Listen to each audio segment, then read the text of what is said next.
Investor intelligence provides general information only. You should consider seeking independent advice to see how this information relates to your unique circumstances.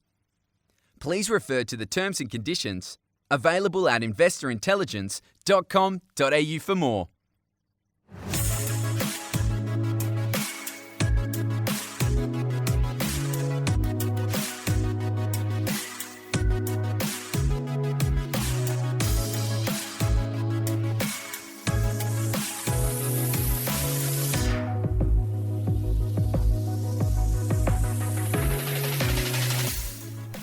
Welcome back to another episode of Investor Intelligence, brought to you by the team at the Property Mentors. It's your weekly podcast for all things investment.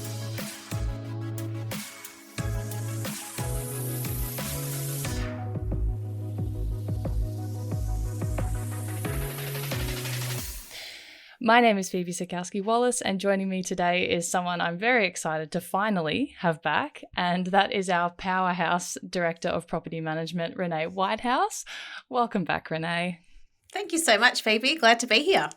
I know it's been a while. Now, I love all of our episodes, but I'm especially excited to talk to you today again because, as our name states, we talk a lot about investment on this podcast, which is great, especially for people who are starting out, myself included. I've certainly started and am new to my journey into becoming a property investor. However, what I'm not new to, and what a lot of people are not new to, is renting. And so I've been renting for almost 10 years now, and this is why I really enjoy these episodes with yourself and also Rachel, who's our amazing assistant property manager, because I always learn something new about my current situation as a renter, because like many others, so many still have no idea of common processes, their rights when it comes to renting and how property management works in general. Would you agree? I would totally agree with that, yes. Yeah. And from a rental provider's perspective, there's also many people who don't know how certain processes work, and it's exactly why you would have a property manager on your side, in order to basically keep up to date with the rules and the new legislations to then pass that info on to them, correct? Yes, absolutely. Yeah. So today, Renee, we're talking about breaking the lease and what that means. So to get us started, what does that involve? What does breaking your lease involve? So breaking your lease essentially comes from the renter's side. So like you said before, you've been renting for 10 years. You may look at buying something to invest in, or you may look at buying something to move into. If you were looking to buy something to move into and you have a lease in place and you've just signed a 12-month lease, you want to vacate in a few months' time due to settlement times and whatnot with your new purchase, you would have to break your lease. Mm. So what that means is that you'd contact your property manager, discuss what that is, what's involved in that process with them, how you can start the process with advertising and all the fees that are associated with it, because with a break lease, there are fees associated. It's stipulated in the renter's lease agreement what those fees are, and it may differ from agency to agency. But what it means is that we ask our renters to sign a break lease acknowledgement form, which shows what their obligations are in terms of us allowing us to come through for inspections. They have to sign off on the fees and knowing what they need to pay. They essentially have to pay rent up until the day before a new tenant's lease is due to start. So it's in the renter's best interests to keep the property in really good condition when we come through and do those open for inspections to try and find a new renter. They have to be cooperative, and obviously there has to be good communication between all parties involved with that process. And then once we secure a new renter, obviously the owners involved with that process making and approving that application, that we need to then arrange for the final inspection to be conducted with the renter. Keys need to be returned, and then we can refund their bond if everything's okay. But that process it's heavily involved because obviously, all the open for inspections that we need to do the application processing, the lease documentation, and then the vacating and condition report. So there are fees associated with that. Mm. And just before we get into those fees, so the process of breaking the lease is very different to, say, just to be clear, a lease transfer, isn't it? Yes. So a lease transfer, just say you've got a couple of people living in a house, one wants to move out, but they've found somebody to replace them or someone else to move in. A lease transfer is pretty easy in the sense that that person who would be moving in would just need to fill out an application form for us to process. We would still advise the owner and have that conversation with them about, what's happened and if they're okay for that person to take over. Mm-hmm. And there's a tenancy transfer form that would need to be signed.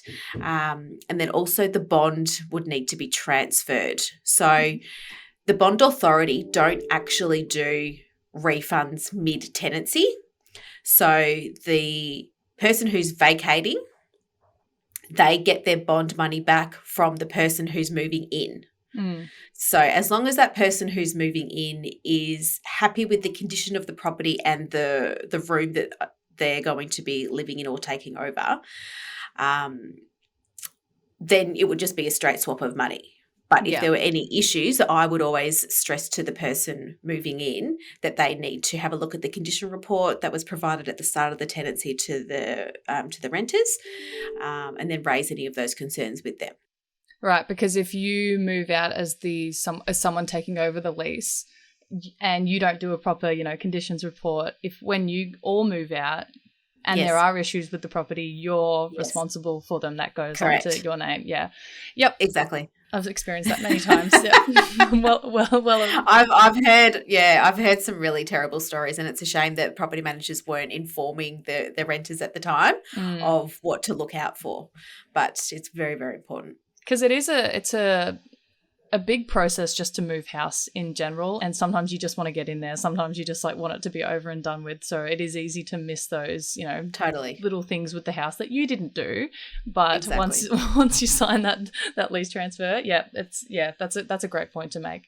But I just want to go back because so who can break the lease? So the rental provider, or is it just the renter? And do the rules change depending on who broke the lease? Because I think this is something that people get really confused with. Yes. So it's the renter that has to break the lease. The residential rental provider cannot break the lease unless it's by mutual agreement with all parties. Okay. So to give you an example, if an owner wants to move in or they want to sell the property with little notice due to whatever circumstances that is extreme that's causing them to want to do this process so quickly, we could have a conversation with the renter and say, hey, this is the owner's situation. Would you be willing to move out because of this? And there may be compensation involved that the owner would be willing to give them because of the inconvenience and whatnot. But essentially the rental provider cannot ask the tenant to break the lease. It's the renter who breaks the lease. Yeah, okay. So if the renter doesn't agree, then the rental provider can't do anything. Yes. If they can only not renew when the lease is... That's correct. Yeah, okay. Some property managers are tasked with more than 200 properties each. That's just 12 minutes a week where they might think about your investment. At the Property Mentors, we know that you've invested a lot of hard-earned money in your property. It's only right that we spend the time on it that it really deserves. Our boutique property management service offers 5-star property management for your Melbourne investment properties. With appropriate workloads on our managers and hundreds of happy owners and renters, we know you love the difference the Property Mentors can make. Visit thepropertymentors.com.au/property management to find out more.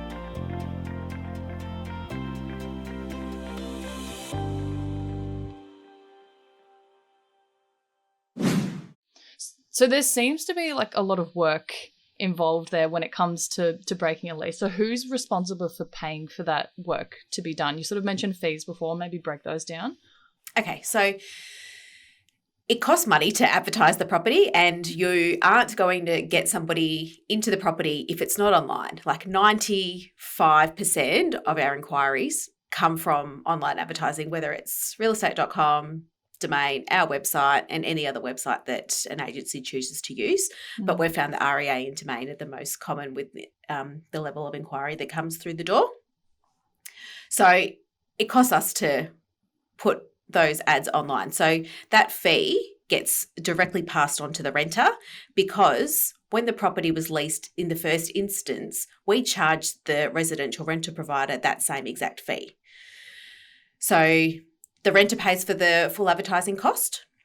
There is also the lease break cost. So when we lease the property initially, the residential rental provider gets charged a leasing fee, and that fee is 2 weeks rent plus GST.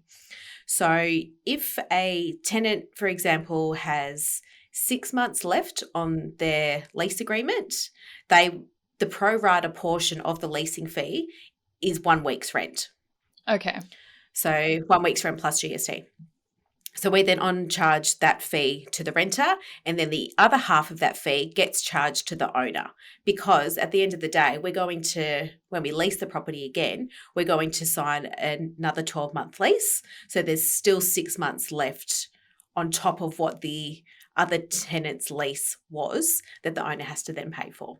Okay, that all makes sense. And Is there any rules around how long leases can be for? Is it always is a year a maximum, or is it, because I know you can go month to month, you can go a year, you can even do something like 6 months, but is there kind of a maximum on lease durations? With the new legislation that came out in March last year, they put into place a 5-year lease. You can do whatever lease term you want as long as all parties agree. But 5-year leases actually have a slightly different set of rules associated with it, which we can go into in another podcast. But the standard sort of across the board is 12 months.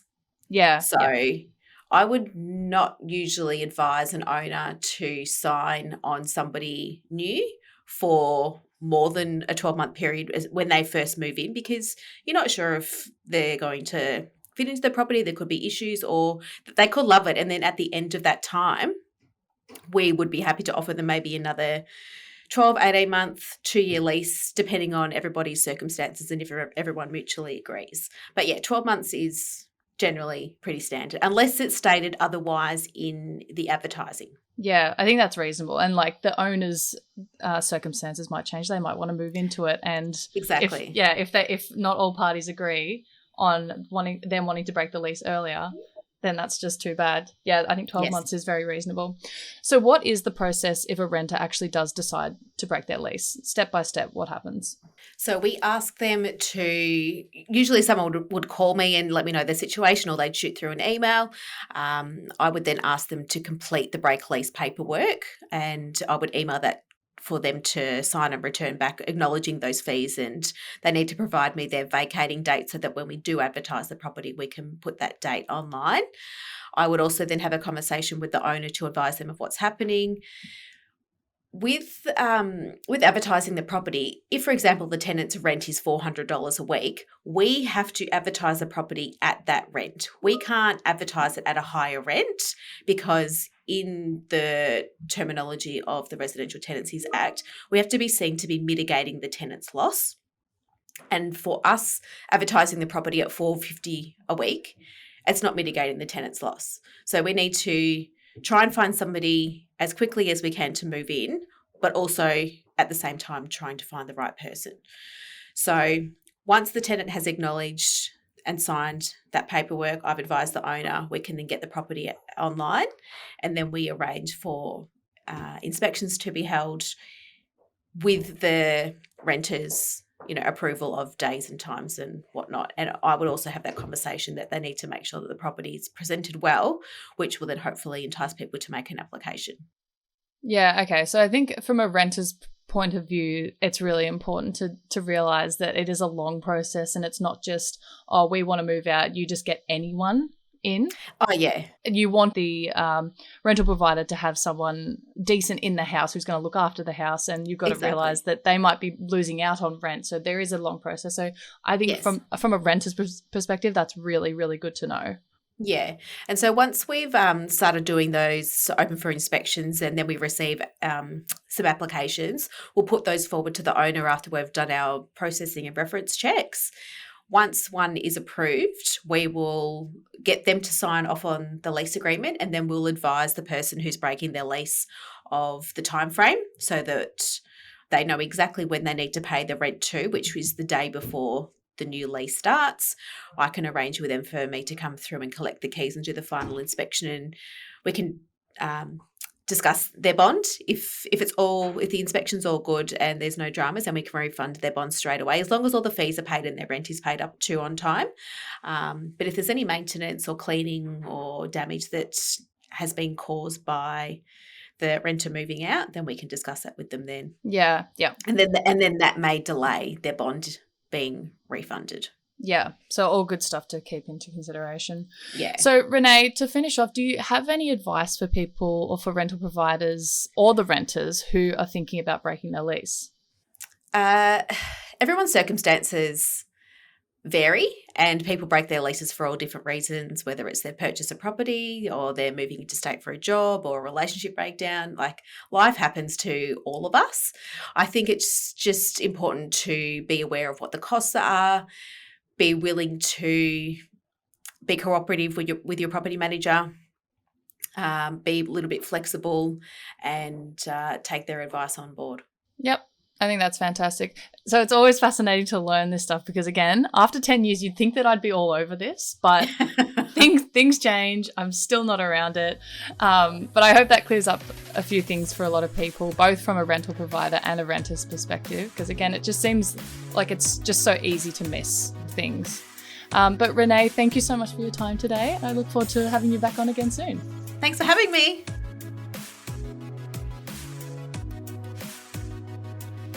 If you found this episode or any of our episodes helpful, please make sure to share and leave a rating to help us reach more people on their investing journeys. And of course, subscribe to be notified when new episodes drop.